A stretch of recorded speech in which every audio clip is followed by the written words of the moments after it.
Please chant with me. Let's go for refuge to the Buddha Dhamma Sangha. Sadhu, sadhu, sadhu. Namo tassa bhagavato arahato samma sambuddhassa. Namo tassa bhagavato arahato samma sambuddhassa. Namo tassa bhagavato arahato samma sambuddhassa. Homage to the Blessed One, the Worthy One, the Supremely Enlightened One. Buddhang Saranang Gacchami, Dhammang Saranang Gacchami, Sanghang Saranang Gacchami, Dutiyampi Buddhang Saranang Gacchami, Dutiyampi Dhammang Saranang Gacchami, Dutiyampi Sanghang Saranang Gacchami, Tiyampi Buddhang Saranang Gacchami, Tatiyampi Dhammang Saranang Gacchami, Tatiyampi Sanghang Saranang Gacchami. Sadhu, sadhu, sadhu. Let us chant the qualities of the Triple Gem.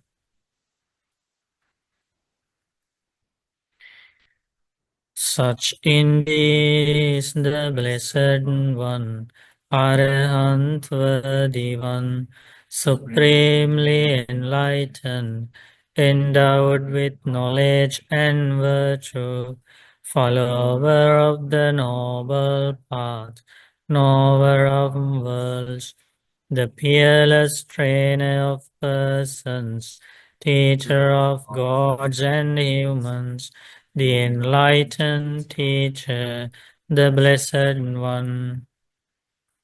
Well taught by the Blessed One is the Dhamma, visible here and now, timeless, open to all, learned and applied to oneself, understood by the wise, each for himself. Your conduct is the order of disciples of the Blessed One.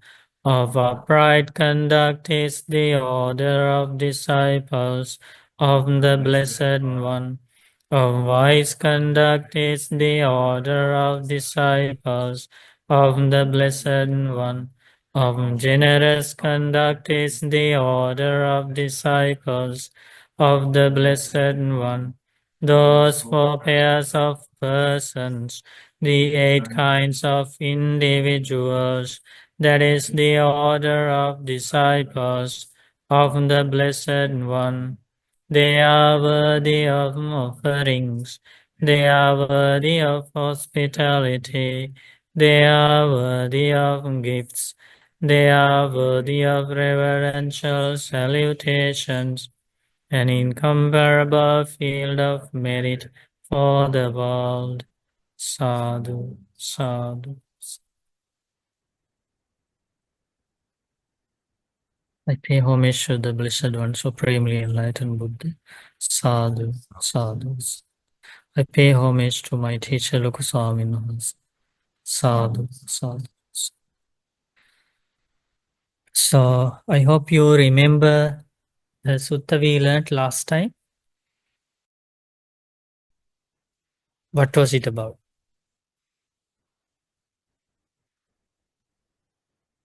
Yes, Pandit, the one with Sariputta's friend, Jananjani.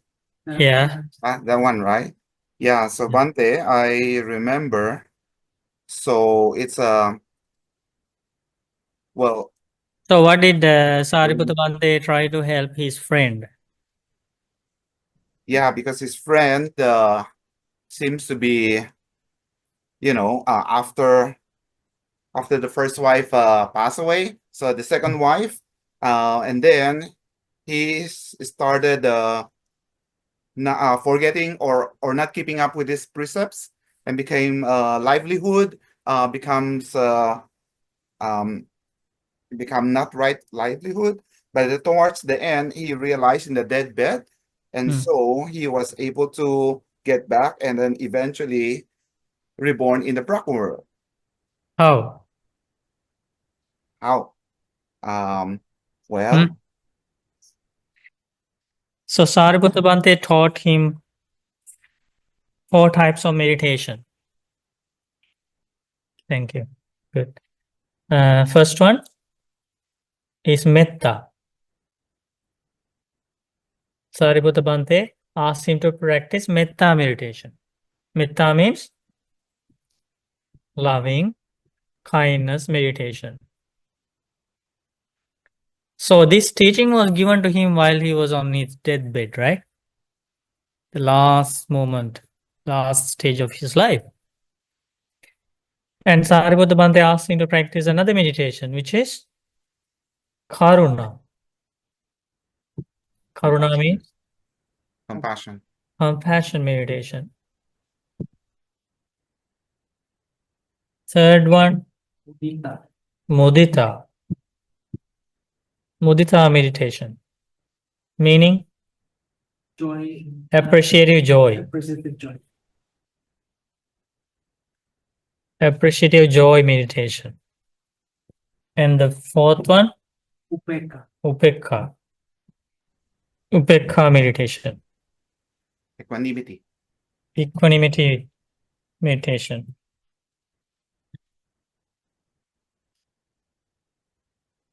So he accepted these instructions from his lay life friend, right? Now an arahant monk, enlightened monk.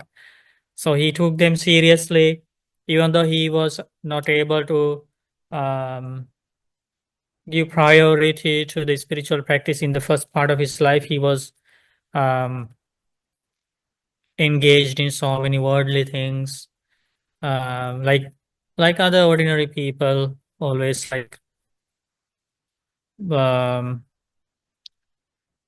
looking for ways to become rich, finding monies without thinking the whether this is righteous or unrighteous.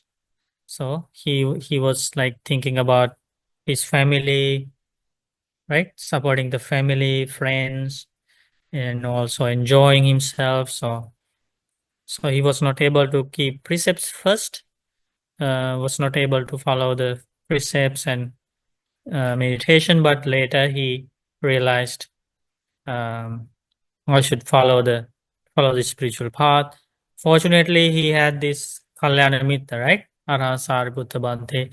And so he went to see him, gave instructions, and he developed faith in the enlightened Buddha, his teachings, and the community of monks. Started keeping precepts, and then he received this beautiful instruction of meditations. So he developed these meditations because when you develop this meditation, other defilements of the mind like hatred, anger, greed, regret, remorse, these negative qualities of the minds are they are abandoned, or at least they are subdued at the time of meditation. So, and also when somebody practices very advanced levels of concentration through these meditations, sense the thoughts connected with sense pleasures are also abandoned. That is called kameshu vitaragi. Without attaining that, one cannot be reborn in the Brahma world. Brahma world is the highest realm of rebirth, right? So kameshu vitaragi.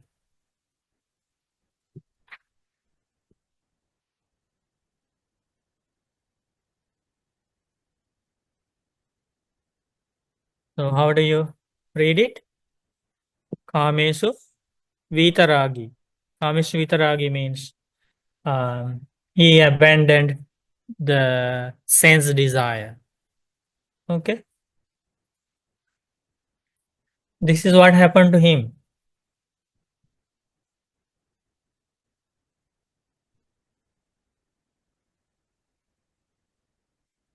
So by developing loving kindness, he abandoned anger.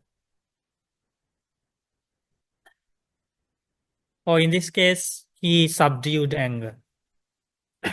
A non-returner completely abandons anger, but in this case, he was not a non-returner.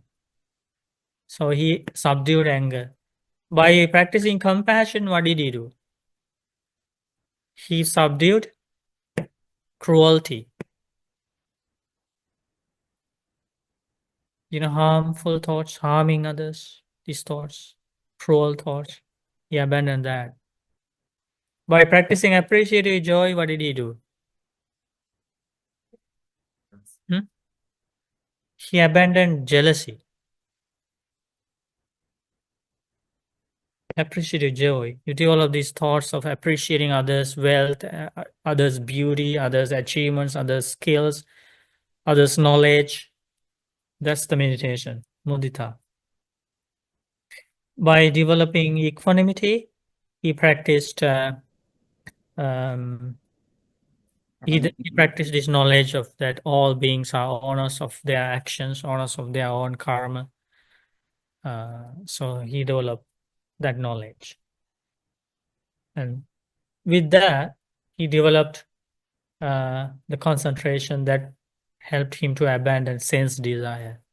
Sense desire means desire for visual objects, desire for sounds, desire for smells, desire for tastes, and desire for tangibles. So he was that smart, even though in the first part of his life he was weak. So by practicing those meditations, Sariputta Bante didn't know, but Buddha revealed.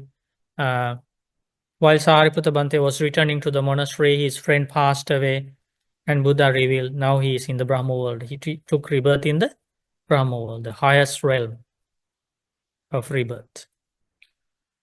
Was the Blessed One happy about it? No, Did the Buddha praise Sariputta Bante for instructing like that? no, not enough. Why not enough? The Buddha asked. He wants Harry? What did Buddha ask? Buddha said why that Janajani should actually still have a chance to go further up to I would say he can attain Nibbana. Mm-hmm. Yes, so because what he has just achieved is just a non-returner to the No, he didn't attain non-returner. Ah, Okay, you have to understand this very clearly. okay. There are 5 worlds where only non-returners are born. Those 5 worlds are called Aviha, Atappa, Sudassa, Sudassi, Akanitta. So Buddha taught there are these 5 Brahma worlds. There are only non-returners are reborn. Yeah. Turn on the light, please. So what are these 5 Brahma worlds? Aviha, Atappa, Sudassa, Sudassi, Akanitta. So non-returners, okay, who are the non-returners? There are 4 stages of attaining enlightenment. First one is Sotapanna, attaining the stream entrant, first stage. And the second stage is attaining the once returning, that's the Sakadagami. And the third stage is Anagami, attaining the non-returning stage. And the fourth one is the Arhanship, the final, the enlightenment, liberation, right? So those who attain the third stage of enlightenment are only born in one of these worlds. Why they are called non-returners is because they are not going to return from these worlds to any other world in future existence. So that will be their final life. So they are not going to return to the human world, to heavenly world, or to any other world. Their wisdom is so sharp that they have realized the Four Noble Truths, the true nature of this life to a greater extent. And lots of defilements are completely abandoned in their life, like anger, hatred, completely abandoned. Greed for sense pleasures, completely abandoned. Identity view, completely abandoned. Doubt is completely gone. So they only have very subtle defilements to be abandoned. So in their final life, they will do that and attain the final enlightenment, right? But there are other Brahma worlds. Apart from these 5, there are other Brahma worlds. So Sariputta, Arahant Sariputta Thera's friend Dhananjani Brahmin was born in one of those Brahma worlds.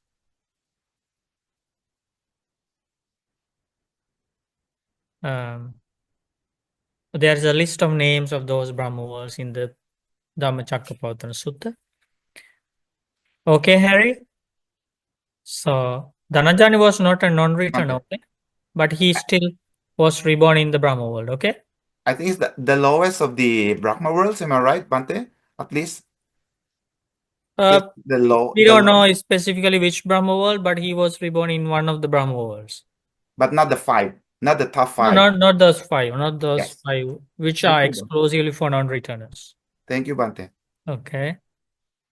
So, but even to be born in such a higher realm of rebirth is extremely difficult because somebody has to develop lots of meditation and overcome these sense desires.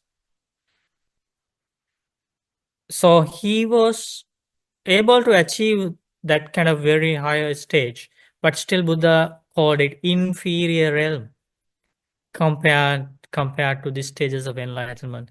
It is inferior, Buddha said, and asked Sariputta, why didn't you teach him further? Why didn't you teach him the deep Dhamma?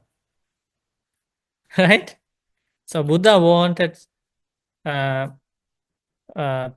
people to achieve the maximum level of wisdom before they leave this world, because Buddha had that limitless compassion. Anyway, Sariputta Bhante replied, because Sariputta Bhante was not able to read his mind or to see the development of spiritual faculties. So only Buddha can see the maturity of others' spiritual faculties, right? So then, today we are going to learn about instructions given by the Buddha, like very advanced instructions.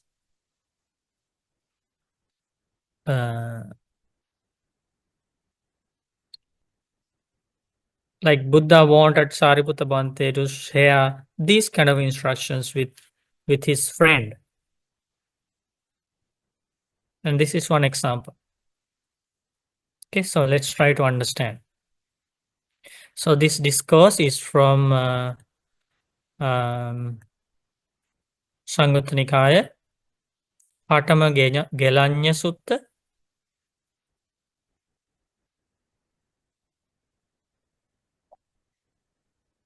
Can everybody read? The one was dwelling at the side in a great room in a hall with a big room. Then in the evening, the blessed one and went to the sick one. When he sat down, he met one of the sick and nursed the sick person. Okay, so Buddha went to the sick ward where the sick monks were receiving treatment, right?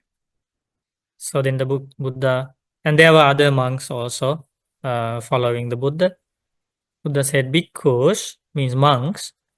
A monk should await his time mindful and clearly comprehending. This is our instruction to you. So Buddha said, you should practice mindfulness, you should develop wisdom, insight. This is our instruction. And then Buddha teaches how a monk should develop mindfulness. Okay. Here, bhikkhus. A bhikkhu dwells contemplating the body in the body, ardent, clearly comprehending, mindful, having put away covetousness and displeasure in regard to the world. So this is Satipatthana, Kaya-anupassana. So Buddha asks the practitioners, the monks, and also for upasakas, upasikas, nuns, and everybody, right, to practice mindfulness. When you practice this mindfulness of contemplating the body in the body, Buddha has given you the meditation techniques to develop that contemplation of body, right? To understand the true nature, the arising, passing away, the conditioned nature of material elements from which the body is derived, right?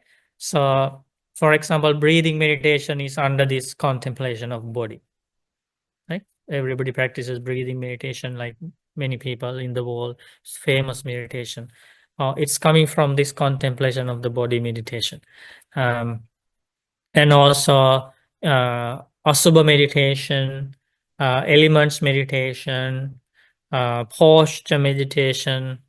There are several techniques under this contemplation of body. And then Buddha asks the practitioners to develop the next contemplation. He dwells contemplating feelings in feelings, so, which is Vedana-anupassana in the Satipatthana, right? So first one is contemplation of the body.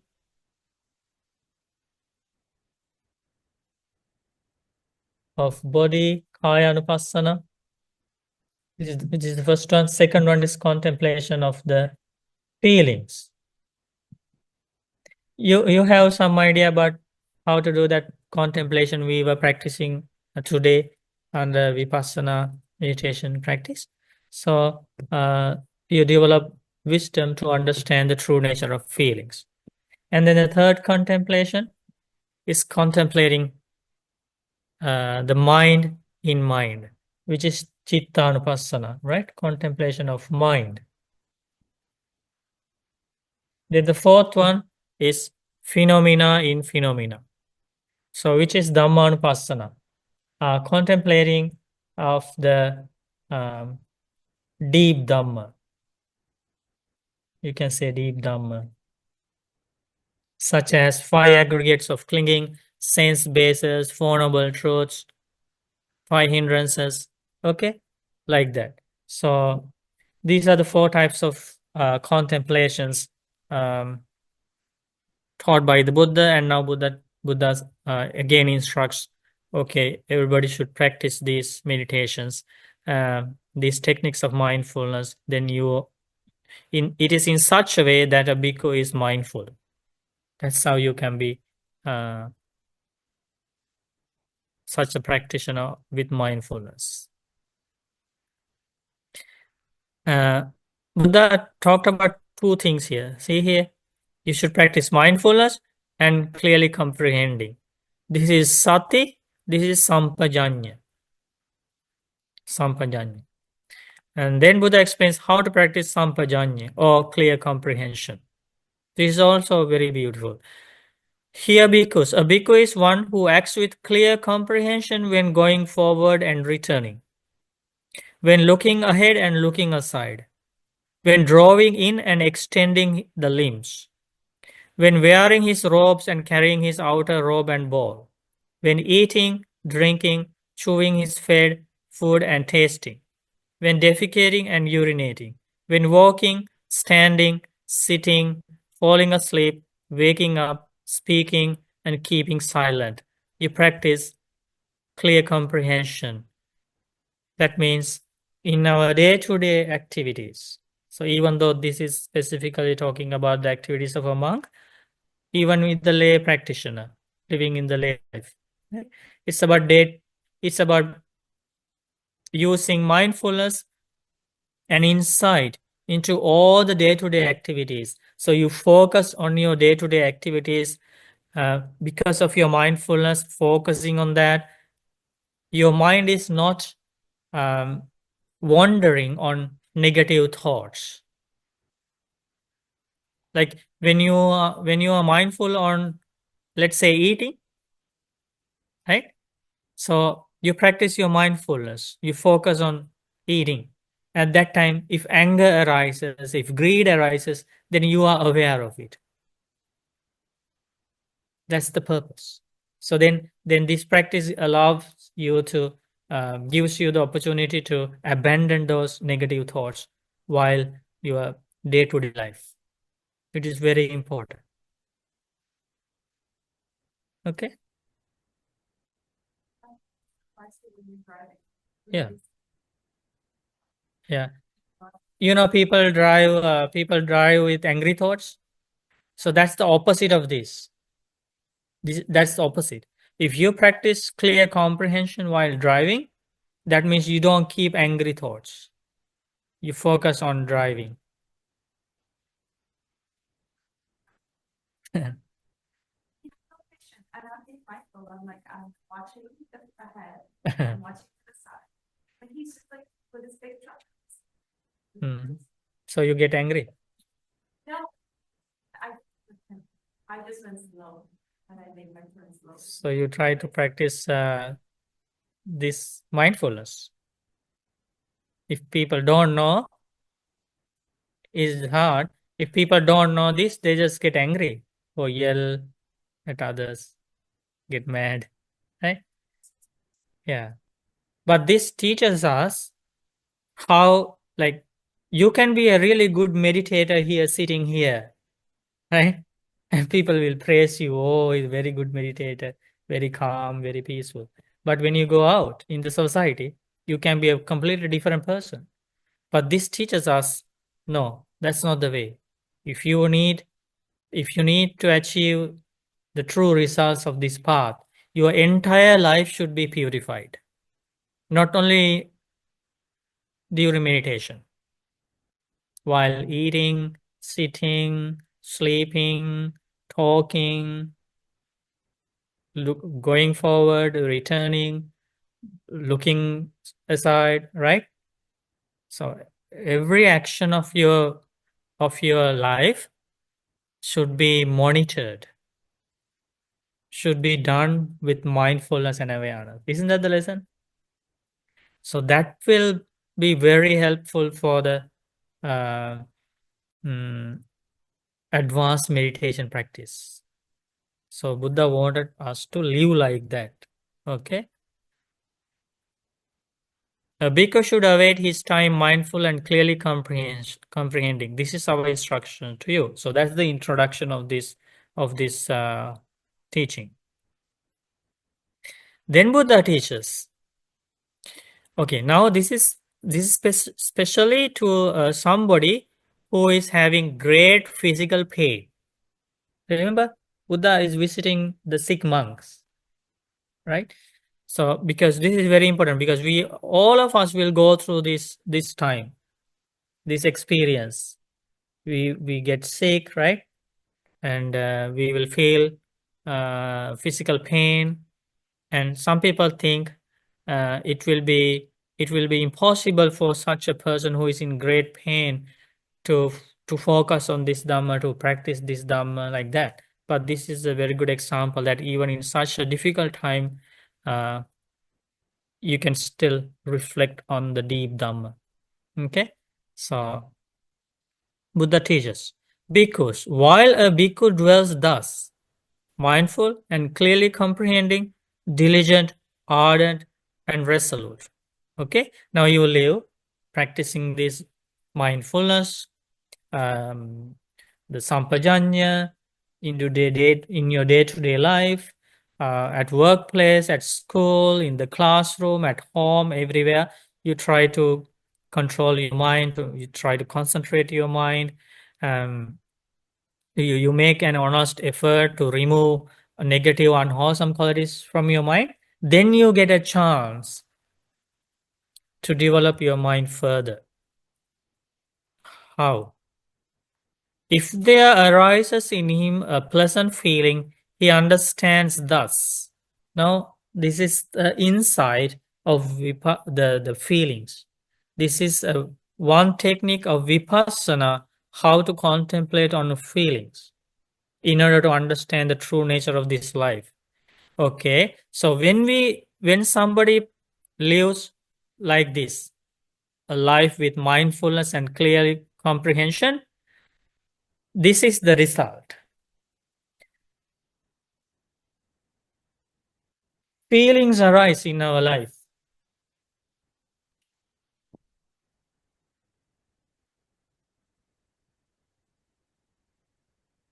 Feelings.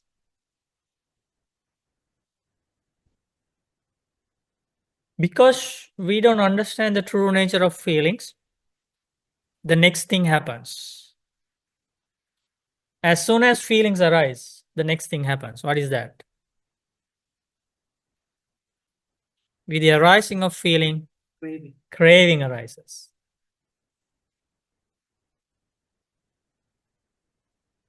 Okay? It doesn't stop there. With the arising of craving, clinging happens. With the arising of clinging, arranging of karma. Karma. Karma is arranged. We do our body to do things. We use our words to say things. We use our mind thoughts. So that's how karma is arranged. So this is karma.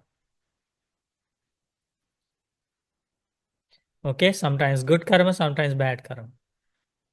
With the arising of karma, rebirth.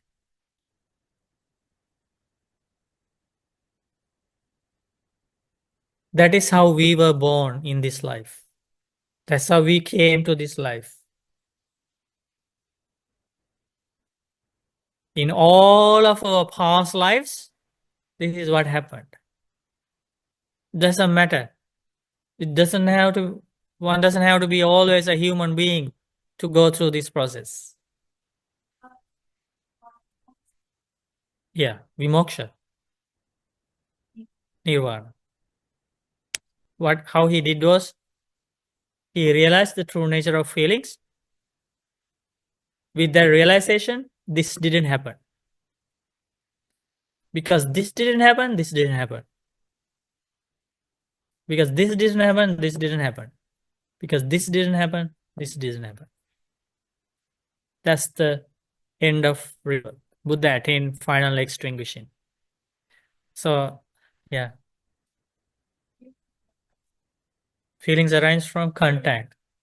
Yeah, no, that's okay. You can ask questions. Feelings arise from contact. Remember during the meditation we learned feelings born of eye contact, feeling born of ear contact, remember? So, depending on contact, feelings arise. So, contact means union of three things. When we see something, three things come together. If those three things don't come together, you don't get a feeling.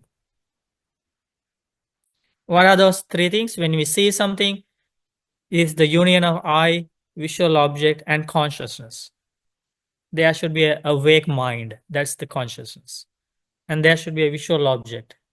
And your eye should be in good health and a functioning eye, okay? Not a dead eye.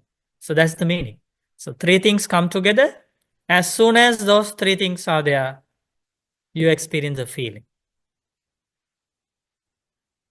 So what we are lacking here is the understanding of this entire process. So as a result, these things are like, as soon as contact arises, all these things are arranged in the same time.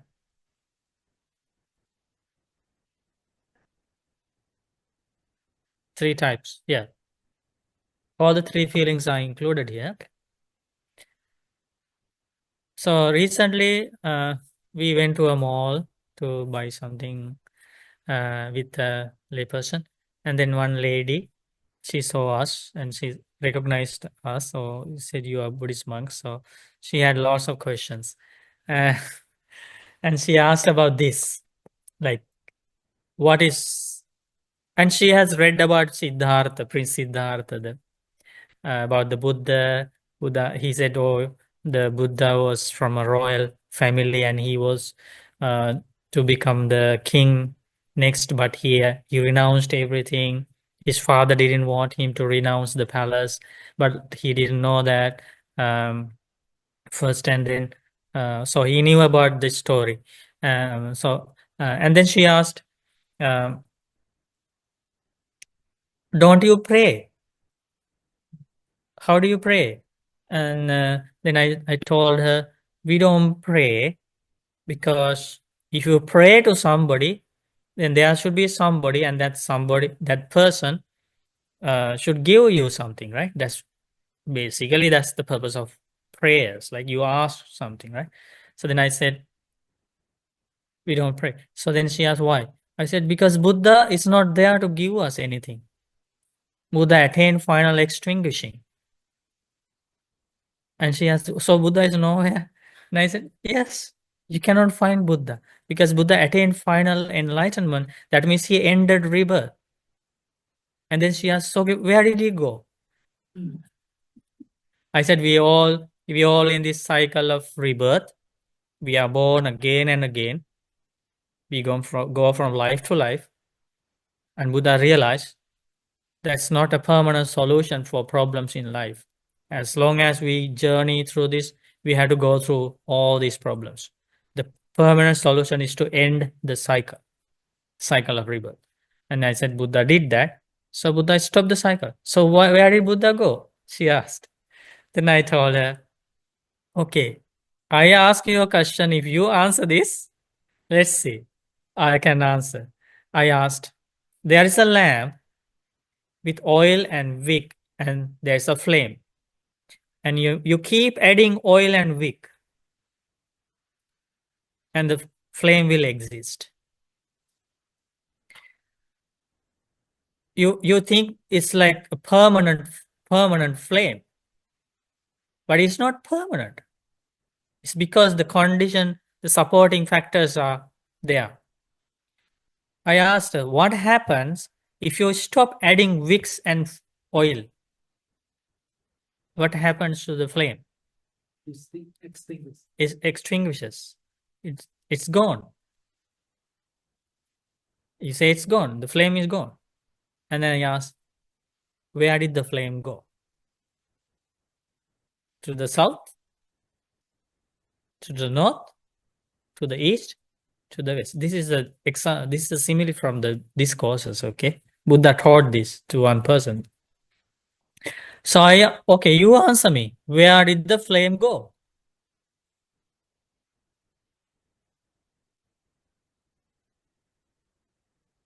Can you answer that? It's not a relevant question. You have to say, as long as the supporting factors exist, the flame existed. When the supporting factors were stopped, ceased, the flame ceased. In the same way, Buddha said, as long as the supporting factors exist, the suffering exists. When the supporting factors are ceased, the suffering ceases. That's what happened to Buddha's life. That's what happened to everybody who attain enlightenment. That's what happened to all those lives.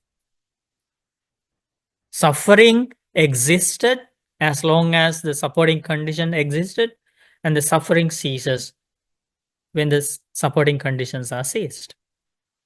We don't understand this because we are in the misunderstanding of this life, that there is a permanent entity here, there is a soul here, there is me here, there is I am here, there is myself here. So we look at nirvana through that misunderstanding. So we always want to see a person, see an individual.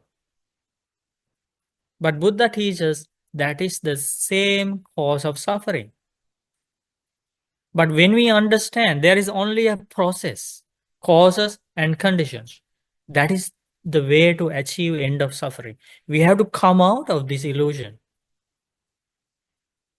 That's why during Vipassana meditation, we developed the contemplation. There is this is not me, not I am, not myself, like feelings about feelings. So because Buddha developed that knowledge, that understanding, they were just bare feelings. And craving was abandoned, clinging was abandoned, karma was abandoned, rebirth abandoned. So that was Buddha's final life. All the enlightened monks and nuns, that were their final life. Did you see the videos, and did you learn the news of that earthquake in Myanmar, Thailand? Right?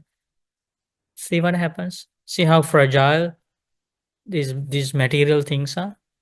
The earth, the buildings, the lives, right? Now we think because of our ignorance, now we think we are safe. It happened to them.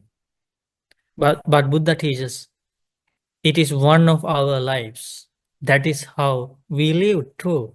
That is what we went through in many our past lives. And Buddha teaches if you continue this journey, that's your future. When you see somebody in great pain, you think, come to a definite conclusion, I have lived like this. That's why Buddha wanted people to attain nirvana, right? Because if somebody really loves us, cares for our well-being, right? Our mother, father, right? They always try to help us to live peacefully, live safely, right? So Buddha had that great knowledge about our future, about our past, about our present, and Buddha knew what happened to us in the past, what will happen to us in the future if we don't develop this realization, right? So it is very important to understand the true nature of feelings. Otherwise, there is no ending of this process. So now we are going to remove this section from our life. You think it's easy? It's the most difficult thing in life. Removing this section. If it's easier if you become a monk.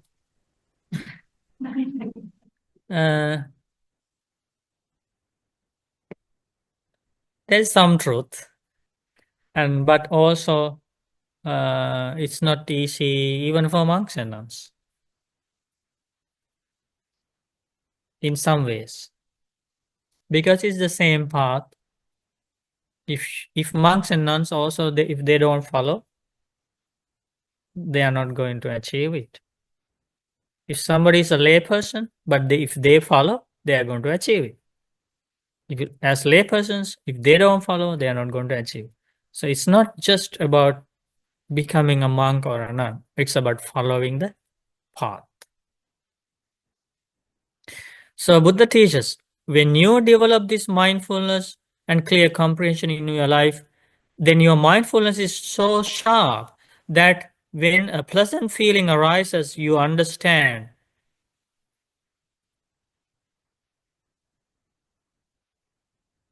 this is very different. In our ordinary life, when pleasant feeling arises, we don't develop vipassana. We are carried away by that pleasant feeling. So many thoughts connected with craving, clinging, attachment, lust, desire, greed, all these defilements completely envelop us. Right? That's what happens normally. But in this case, this wise practitioner, see what happens to that person. When a pleasant feeling arises, he understands thus. There has arisen me in a pleasant feeling. Before going after it, he uses his wisdom. There has arisen in me a pleasant feeling. Now that pleasant feeling is dependent. Dependent on what? Dependent on this very body. This is one technique, okay? Let me show you the next sutta. In the next sutta, you can see the pleasant feeling arises on. See that this pleasant feeling.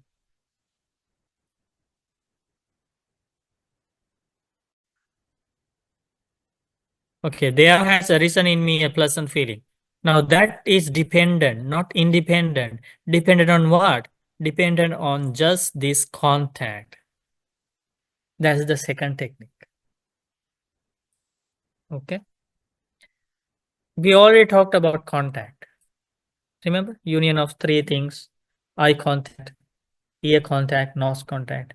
So the feeling, the cause for the feeling is contact. That's how normally we learn. But Buddha teaches there is another way you can develop your wisdom. Going back to the first sutta, which is to understand that this pleasant feeling is not independent. It is dependent. Dependent on what? Dependent on this very body. So we have a pleasant feeling. We have a pleasant feeling, and it is dependent on body. You understand that. That wise person understands that. Then he develops vipassana knowledge. What is the vipassana knowledge? But this body is impermanent, conditioned, dependently arisen. Remember, during meditation we use these terms. So he developed that knowledge.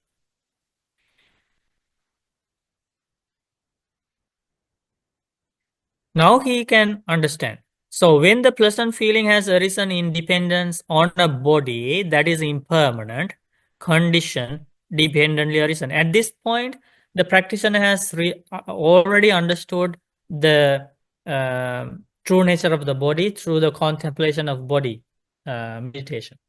How the body is derived from like four great elements. There are parts of this body that belong to the earth, right? Earth element, and the liquid parts belong to water, right? Water element, and then fire element and air element, or heat element, right? Heat element and air element. So that is the nature of the body. Body is impermanent, conditioned, dependently arisen. So now he understands how could it be permanent? How could the pleasant feeling is permanent? Why? Because it was born dependent on an impermanent body. So now he dwells contemplating impermanence in the body, impermanence in the pleasant feeling. He dwells contemplating the vanishing, contemplating fading away, contemplating cessation, contemplating relinquishment. As he dwells thus, the underlying tendency to lust or craving or desire in regard to the body and in regard to the pleasant feeling is abandoned in him. That's a big achievement.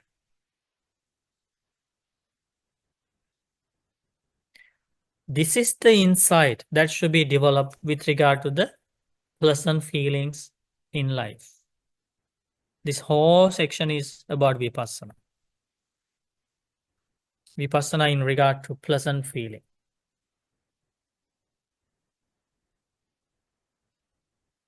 So when this contemplation is developed, the craving is attacked. Cause of suffering is attacked. Gradually, this craving will be abandoned. So then everything will be abandoned.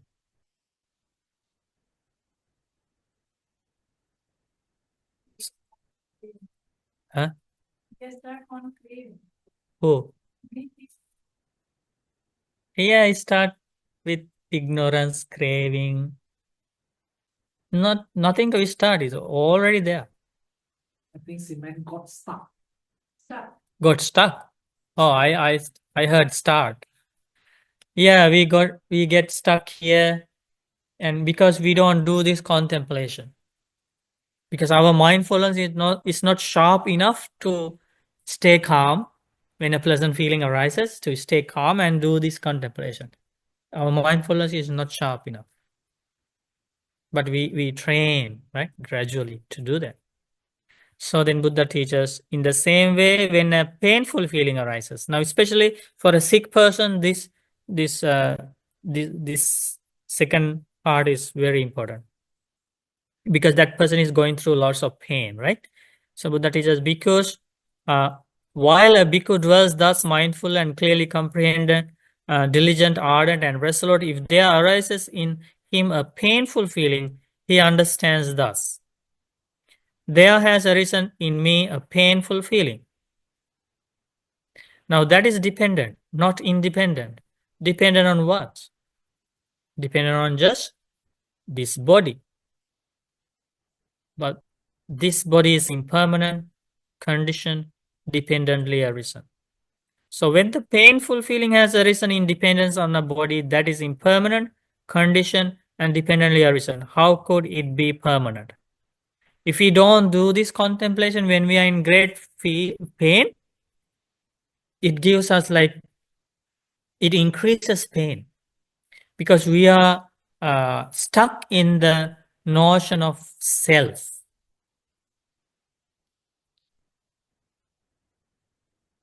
So then we feel extra pain.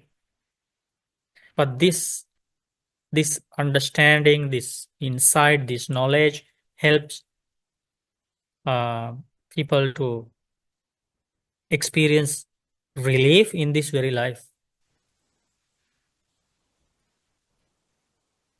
That's what it depends on.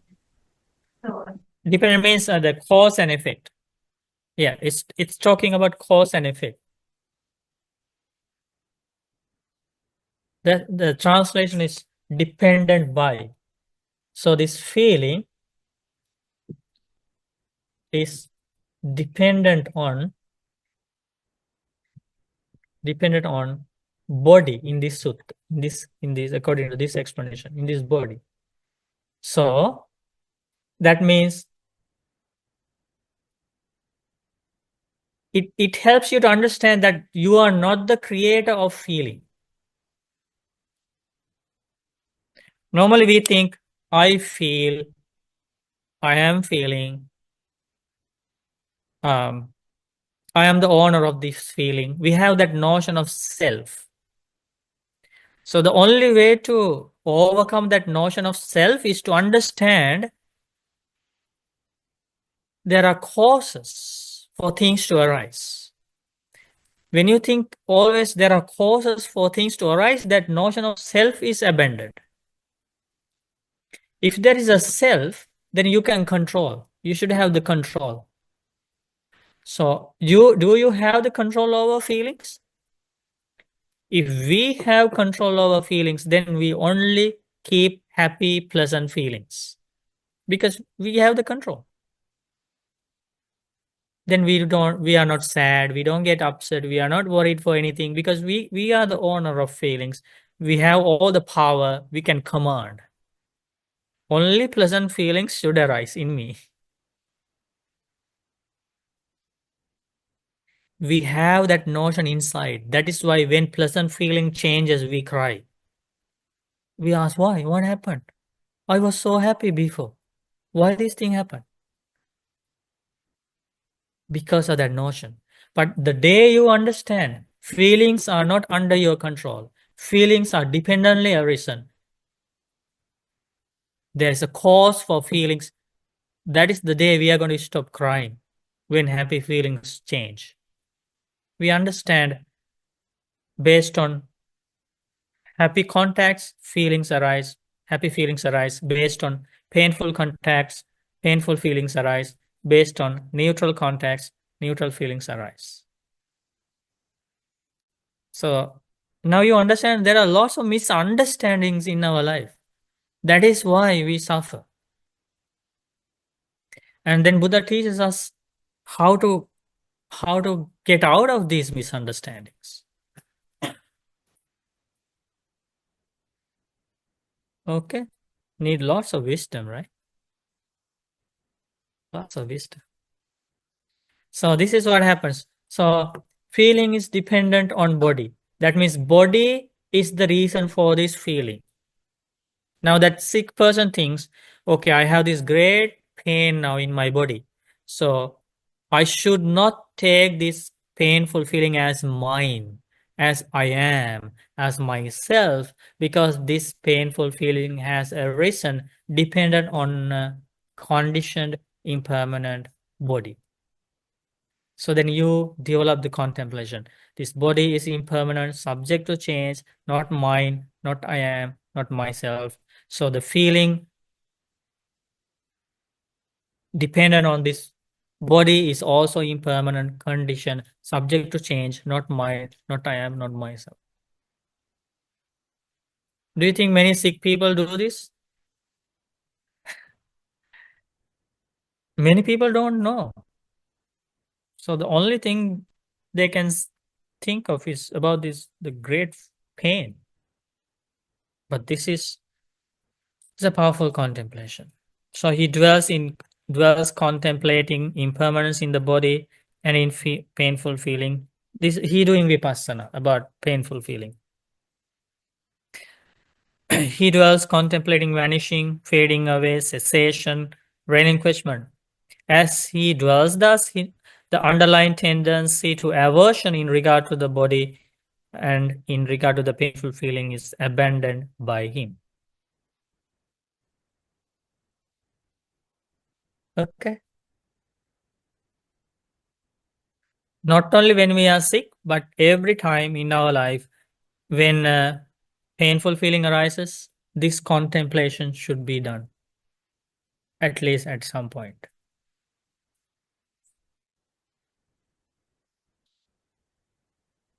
No, this is only the feelings that are you can use, because remember union of mind, thought, and consciousness, a feeling arises. Yeah. So, but that well sorts in the second sutta. If you go to the second sutta, you develop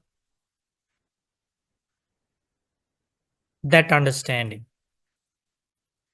Because for the painful feeling that has arisen due to the mind contact,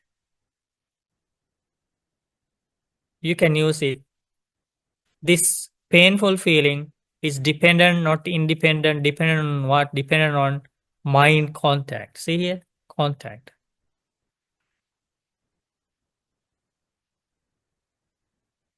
It's better to use this contemplation about thoughts. Okay? So two different techniques. When some feeling arise, you think they arise dependent on this body. So that's the sutta we are focusing here. And then the last one is about neutral feeling. Bhikkhus, while a bhikkhu dwells thus mindful and clearly comprehending, diligent, ardent, and resolute, if there arises in him a neither painful nor pleasant feeling. So three types of feelings: happy feelings, painful feelings, neutral feelings. Neutral means neither painful nor pleasant. He understands there has arisen in me a neither painful nor pleasant feeling. Now that is dependent, not independent. Dependent on what? Dependent on just this body. Sometimes we feel happy feelings, sometimes we feel painful feelings, sometimes we feel neither painful nor pleasant. 3 types of feelings. And according to this instruction, all the 3 types of feelings are born dependent on body. So because the source is impermanent, effect is impermanent. That's what you are contemplating here. Okay? So then you develop inside this body is impermanent, condition, dependent relation. How could the neutral feeling be permanent? So that person dwells contemplating in the impermanence of feelings and body. So as a result, underlying tendency to ignorance in regard to the body and in regard to the neither painful nor pleasant feeling is abandoned by him. 3 types of underlying tendency, like hidden defilements, the root for defilements, those 3 are abandoned.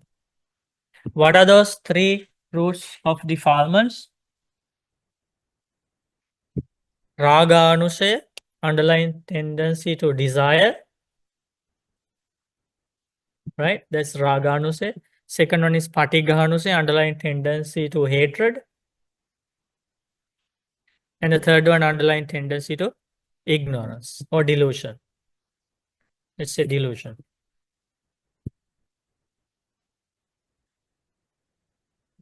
These are the 3 main roots that generate all the unwholesome qualities, all the defilements that create lots of suffering in life. So when this vipassana is developed, when this knowledge is developed, these 3 roots are abandoned.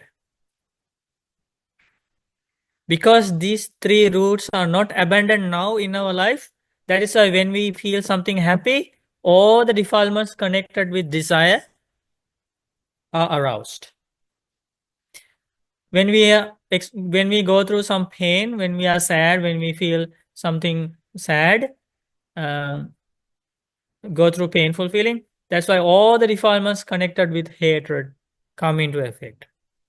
And when we experience something neutral feeling, the delusion or the defilements based on delusion attack us. So now this contemplation helps us to abandon these roots of defilements. They are called anusaya. So, okay, so that's the first part of the sutta. Now you can ask questions if you have. I can understand easily the greed and hatred, but how the neutral feeling arouse the delusion? Yeah, Neutral feeling just no painful, no pleasant. yeah. Neutral feeling means How can we become deluded? because none of these 3 types of feelings are not fully realized by us. Happy, painful, neutral. So if we have realized true nature of neutral feelings, that means when we experience a neutral feeling, that means we have enlightened. We are enlightened beings. If we have realized the true nature of neutral feelings. But we have not realized the neutral feelings. So the result is not desire, not the defilements connected with desire are going to follow this, not the defilements connected with hatred going to follow, but the defilements connected with delusion going to follow us when a neutral feeling arises. Take it one sample. Now sample means like this. Okay, when we see something beautiful, like a beautiful flower, happy feeling arises. Definitely, right? So then defilements connected with desire arises. We need the flower, we want to smell it, we want to keep it, right? That's all the defilements connected with desire. If somebody else is going to get it, we are going to kill that person because we need the flower for us. That's what happens with these defilements connected with happy feeling. And sometimes we see something ugly, somebody who is unfriendly to us. Then what kind of feeling? And What kind of feeling? Unpleasant, painful feeling. So then the defilements connected with hatred are going to attack us. Now we see something like this. Okay, you look at this wall. Is there any special happiness? Special pain? No, that's the neutral feeling. But are you enlightened? still see, we still feel. If you in the neutral feeling, go back to that dependent origination chart.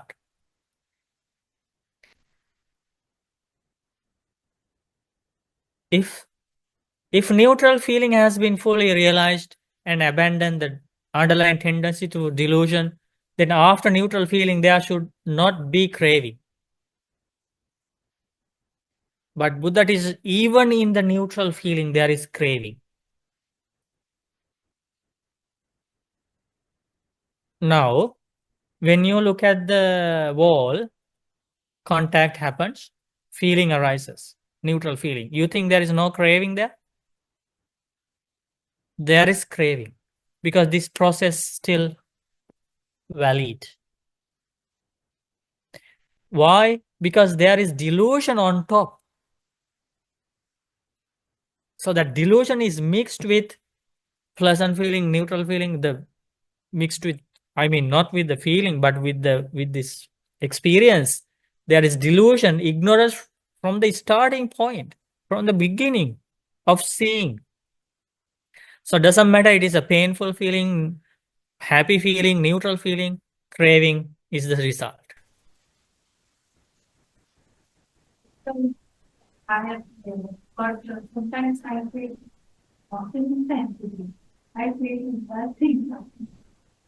I don't feel happy, I don't feel sad. Now there is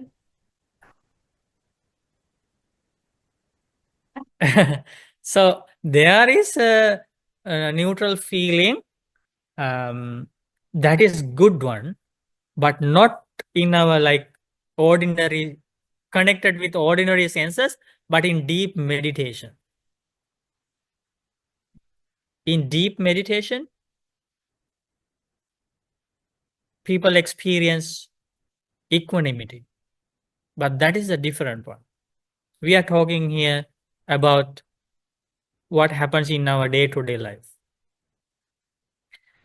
But Buddha teaches there is delusion even in the neutral feeling, ordinary neutral feeling, and that even that should be abandoned.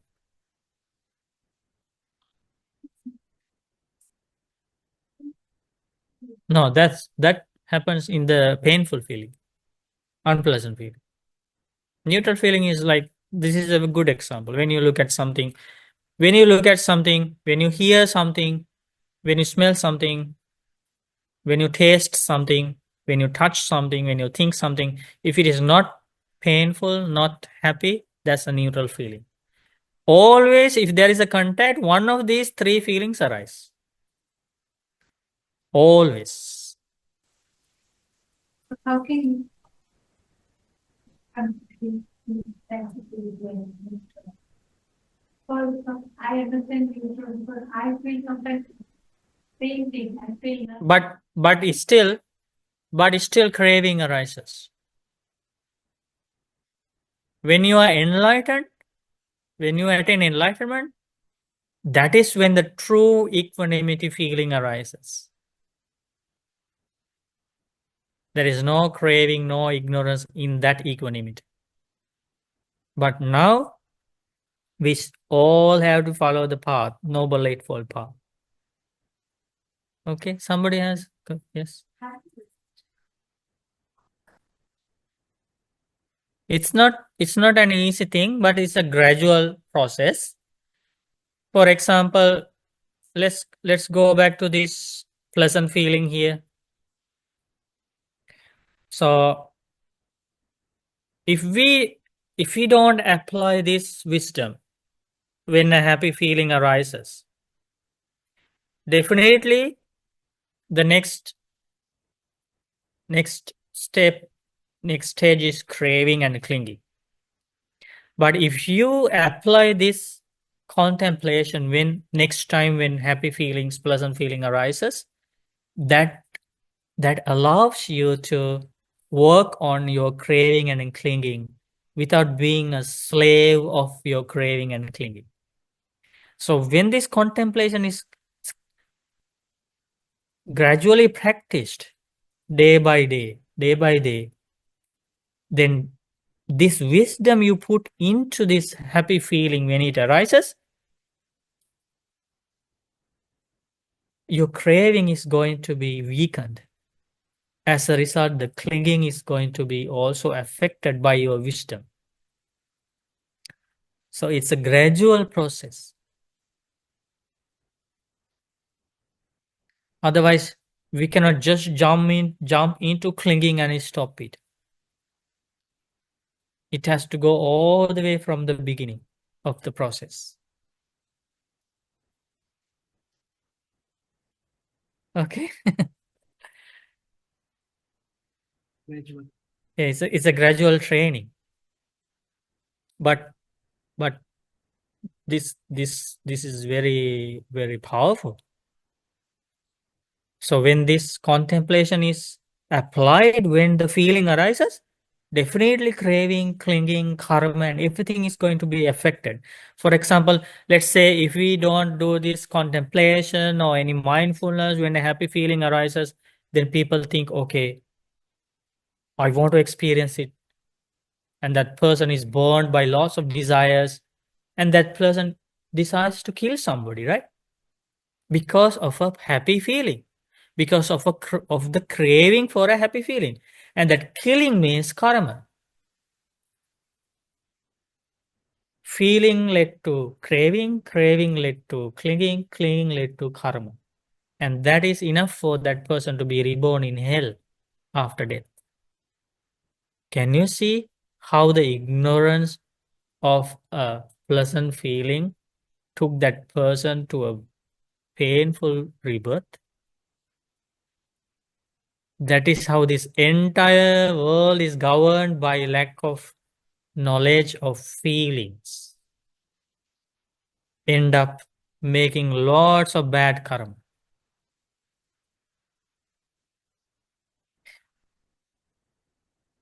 We only see like tip of iceberg. We only see the actions, people killing, shooting, stabbing, stealing. We see the actions, but we don't recognize where it started. This contemplation helps people to understand where it starts and restrain actions before they become actions. Isn't that beautiful? Yes. That's what we need. Otherwise, lots of people, they live their lives with lots of regret and remorse. They don't know what happened. They don't know, I did this, I killed that person, I shot that person. I don't know what happened. Because people need the knowledge of an enlightened being to see this entire process. Okay, so learn little by little. Don't think, oh, this is very deep, I don't understand anything. Don't think like that. Just at least if we understand very little at a time, then based on that we can go.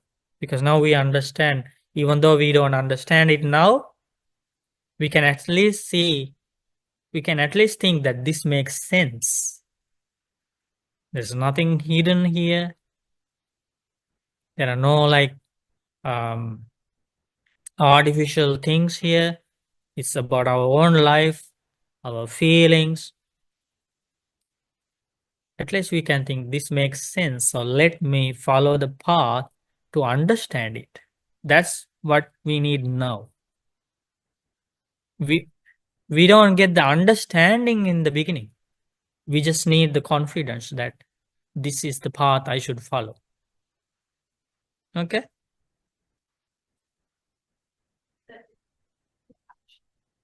Yeah.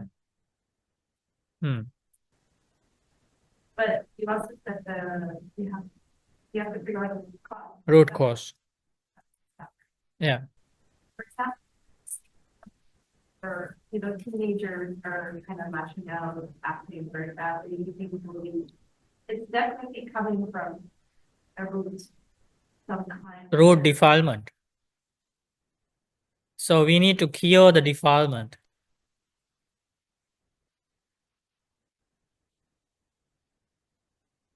Like we need to find out the root of the disease. We need to cure the root of the defilement. Otherwise we ask, why you act like this? Why you act like that? Why you do this? Why you do that?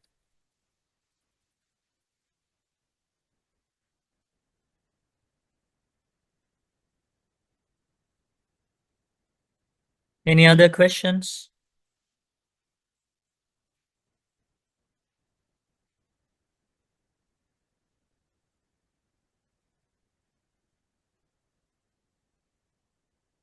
Access?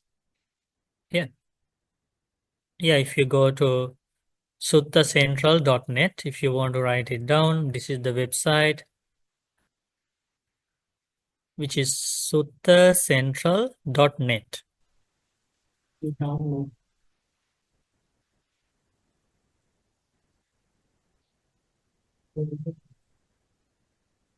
SUTTACENTRAL. suttacentral.net.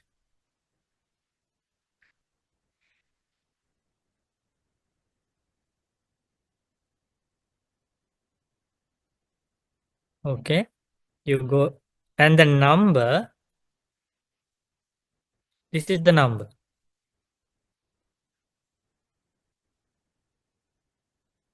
It's not this one. It's the 36.7. This one?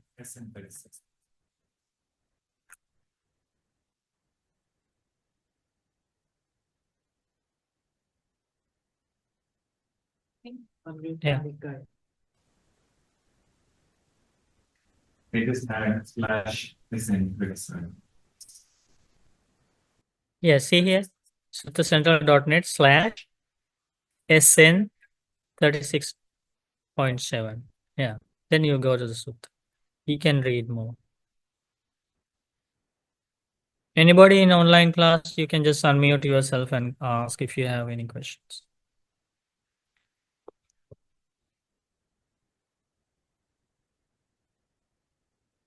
That's a new sutta, right? Normally we learn that feelings are born from contact, right, Ben? But this is also, yeah, different instruction.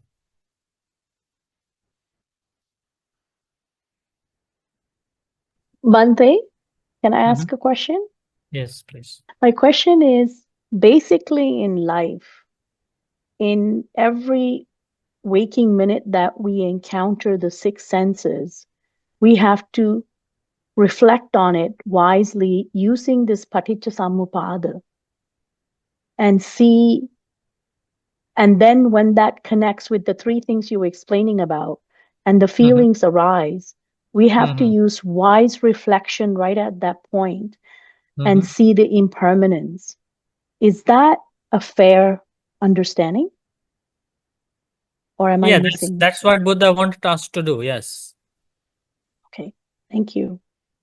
You're welcome. But that's extremely difficult. That's why, I mean, in the gradual path, based on virtue, precepts, mindfulness, association of good friends, right? We need all of these qualities. Today, one boy came and he wanted to stay in the monastery because he said it's very difficult to follow precepts outside world, lots of temptations and difficult to practice celibacy and all this. He said it's very difficult, but I need a safer environment, peaceful environment, and he wanted to stay in the monastery,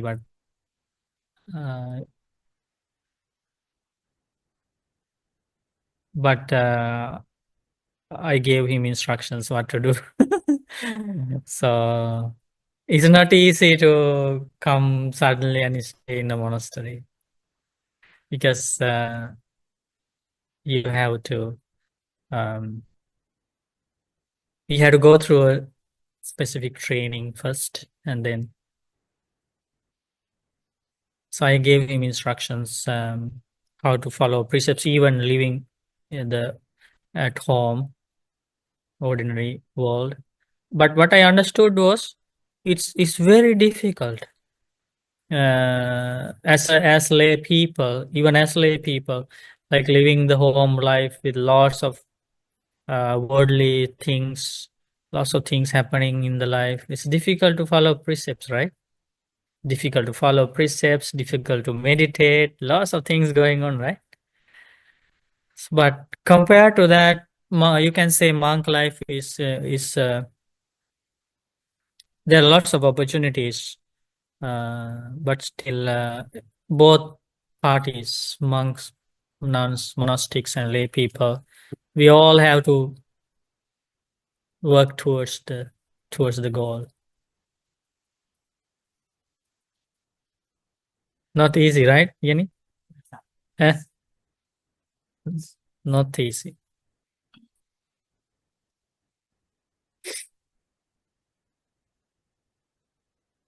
And some people, they come to stay in the monastery, thinking, oh, a monastery is a very peaceful place, so let me stay.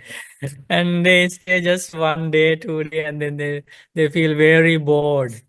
They think, oh, I cannot watch movies, I cannot do what I want, I cannot eat whatever I want. Then they leave. Namo Buddhaya Bhante. So Bhante, when can like a person stay at the monastery after they ordain as a monk? Yes. Before they ordain as a monk, there is a probation time. So in our organization, it's about 1 to 2 years. You go through the training, and then you are ordained. Is that your question? Yes, thank you.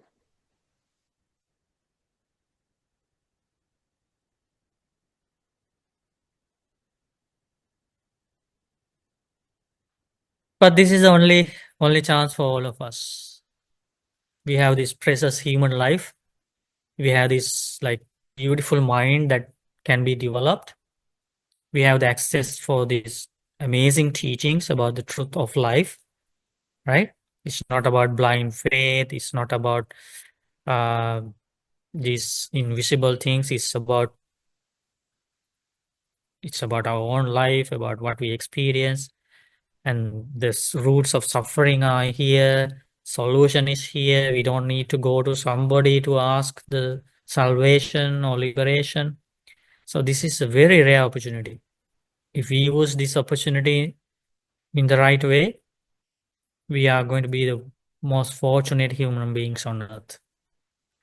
So may all of us follow the path peacefully and attain freedom from suffering. So this evening we collected lots of merit by going for refuge to the Triple Gem, observing precepts, practicing meditation, learning the teachings of the Enlightened One, and helping each other in many ways. We share all the merit with our teacher, Lokaswami Nahanse. So, we share all the merit with monks and nuns in the world. We share merit with all the devas. We share merit with all the departed relatives, family members, with all beings in this world, our parents, teachers. May all beings enjoy good health, long life, happiness, and peace.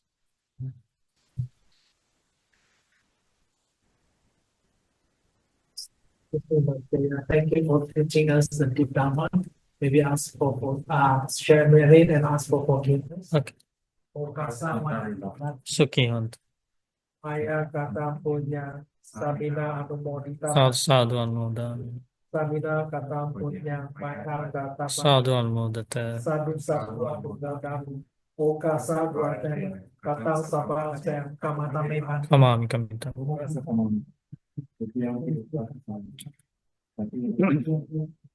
Abhivadana silisa niccang vadhabhacayino Chattaro dhamma vadanti ayuvanno sukham balam Ayurarogya sampatti sagga sampatti mevacha Ato nibbana sampatti minati samijjato. Okay, may you be well and happy. Namo Buddhaya. Namo Buddhaya. Namo Buddhaya. Thank you, Bhante. On Sunday, may you be well and happy. Thank you. Thank you, Bhante. Namo Buddhaya. Thank you, Bhante. Namo Buddhaya. Namo Buddhaya. Namo Buddhaya. Bhante. Thank you. Okay, Thank you, Bhante. okay.